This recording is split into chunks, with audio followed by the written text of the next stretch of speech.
నా పేరు గుర్రం పుల్లనాయుడు అండి. నా పేరు తాడికొండ గ్రామం.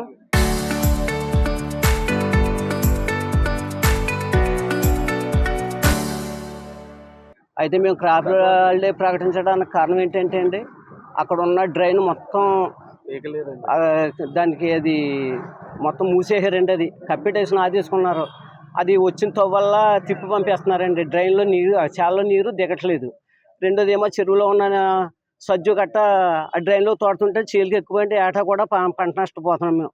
ఇంకా ఆ కారణం చేత వదిలేసామండి. మాకు ఎవరి మీద ఉద్దేశం లేదు కానీ, ఎవరి విధానం లేదు కానీ, మాకు గవర్నమెంట్ సర్వే ప్రకారం సర్వే చేసి ఇంతకుముందు ఏ విధంగా అయితే డ్రైన్ ఉందో పూర్వం ఆ విధంగా తవ్విస్తే మేము ఊడ్చగలుగుతామండి. లేదంటే మాకు ఏటా చేతి తట్టిపోతుంది. మాకు ఆధారం కూడా అదేనండి. మాకు 200 ఎకరం ఉందండి. అది కావాలతో వచ్చి మీరు సర్వే చేయించుకోవచ్చు.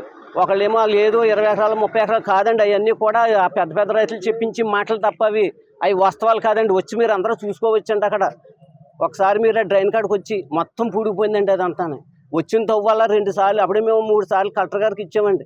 వస్తుంటే పెడుతున్నారు. మళ్ళీ వాళ్ళు ఏమంటున్నారంటే ఇది రైతులు భూములండి, ఎవడో పైనుంచి వెళ్ళనివ్వట్లేదు మిషన్లు అని చెప్పి తిప్పి పంపేస్తున్నారు తప్ప సర్వే జరిగిందండి. సర్వే జరిగితే చెరువులోని 2 సోసలు కొబ్బరి మొక్కలు పడిపోయినాయండి.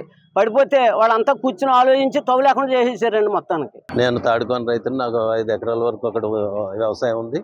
మెయిన్ ప్రాబ్లం ఏంటంటే మాకు దిగుబడి వెళ్ళట్లేదండి. నీరు పైనుంచి చేలో పడ్డ వర్ష నీరు కానీ, మేము పెట్టుకున్న నీరు కానీ కిందికి జరగట్లేదు. దానికి కారణం ఏంటంటే పీకలేరు అనే డ్రైను ఆక్రమణకు గురైపోయిందండి. గురైపోయి 2 పక్కల కూడా కొబ్బరి మొక్కలు నాటి అది డ్రైన్ కిందకి వెళ్లకుండా ఆక్వా రైతులు అది ఎక్కువగా ఉండడం మూలంగా డ్రైన్ చుట్టూ ఆ పక్కన ఈ పక్కన ఆక్వా రైతులు ఉండడం మూలంగా ఆ సజ్జంతా డ్రైన్లో తోలివేసి అది పూడుకుపోవడం వల్లగా డ్రైన్ తవ్వనివ్వకపోవడం మూలంగా మాకు దిగుబడి నీరు జరగట్లేదు. కాబట్టి రైతులుగా మేమందరం నష్టపోతున్నాం అండి.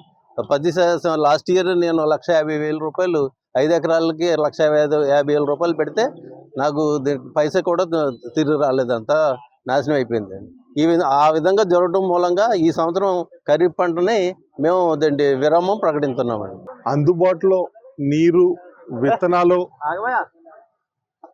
పండించగల సమర్థత రైతు వద్ద ఉండి రైతు క్రాప్ హాలిడే డిక్లేర్ చేయటం అంటే చాలా బాధాకరమైన విషయం.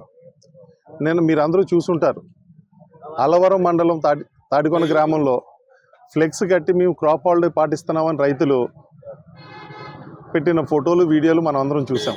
ఆ విషయం చూసి ఈరోజు ఉదయం నేను రైతుల వద్ద తాడికొని వెళ్ళి వాళ్ళతో మాట్లాడటం జరిగింది. వాళ్ళు చెప్పేది ఏంటంటే ప్రధానంగా సెలైన్ వాటర్, డ్రైన్లో సెలైన్ వాటర్ వచ్చేయటం, ఆక్వా చెరువులను స్లడ్జ్ దాంట్లోకి తోడటం, దానివల్ల ముంపుకు గురవటం, దాంతోపాటు ఆక్రమణలు గురైనాయని వాళ్ళు రైతులు చెప్తూ ఉన్నారు. సో రైతులతో మాట్లాడిన తర్వాత వాళ్ళ విషయం కలెక్టర్ గారి దృష్టికి తీసుకెళ్దాం. ఎందుకంటే క్రాప్ హాలిడే అన్నది చాలా బాధాకరమైన విషయం. ఎందుకంటే వాళ్ళ కుటుంబాలు దాని మీద ఆధారపడి ఉన్నాయి. వాళ్ళతో పాటు కూలీలు కూడా పని దొరకని పరిస్థితి వస్తుందన్న ఉద్దేశంతో వాళ్ళకి నచ్చజెప్పి ఈరోజు కలెక్టర్ గారి వద్దకు తీసుకురావడం జరిగింది. కలెక్టర్ గారికి అన్ని విషయాలు చెప్పిన తర్వాత ఇప్పుడు కలెక్టర్ గారు ఆర్డీఓ గారి నాయకత్వంలో JD agriculture, irrigation, drainage, fisheries అలాగే సర్వే డిపార్ట్మెంట్ అందరినీ పంపించి ఈరోజు తాడికొని పంపిస్తానన్నారు. చూసి ఈరోజు సాయంత్రానికి ఆ రిపోర్ట్ తెప్పించుకుని దీని పరిష్కారానికి ఆయన ప్రయత్నం నేను చేస్తానన్నారు. కాబట్టి ఇది రైతుకు అనుకూలంగా ఈ నిర్ణయం త్వరగా జరగాలని, ఈ పంటకు కూడా నష్టపోకుండా రైతులు వ్యవసాయం చేసుకునే విధంగా చర్యలు ఉంటాయని ఆశిస్తూ సెలవు తీసుకుంటున్నాను. తాడుకొని 200 ఎకరం సుమారండి. ఇది అంటే మొత్తం 600 ఎకరం అండి. కొన్ని అన్ని కూడా చెరువులు అయిపోయి 200-300 ఎకరం దాకా ఉంటుందండి. వీటి మీద ఆధారం అండి మాకు. అయితే ఈ డ్రైన్లో ఉన్న సజ్జు తోడేసి అది కప్పెట్టేసండి. డ్రైన్ అంతా కొబ్బరి మొక్కలు వేసుకుని వాళ్ళు ఆదేసుకున్నారంటే దిగట్లేదండి నీరు. వాళ్ళు తోడినంటే చెరువులో నీరు అంతా కూడా చేలికి ఎక్కుపోయింది. ఆకుమళ్ళు పోవటం, పంట పోవటం. ఇంకా దాని మీద ఇంకా ఏటలాగా పాడు చేసుకుంటున్నామని ఏడు మానేసామండి.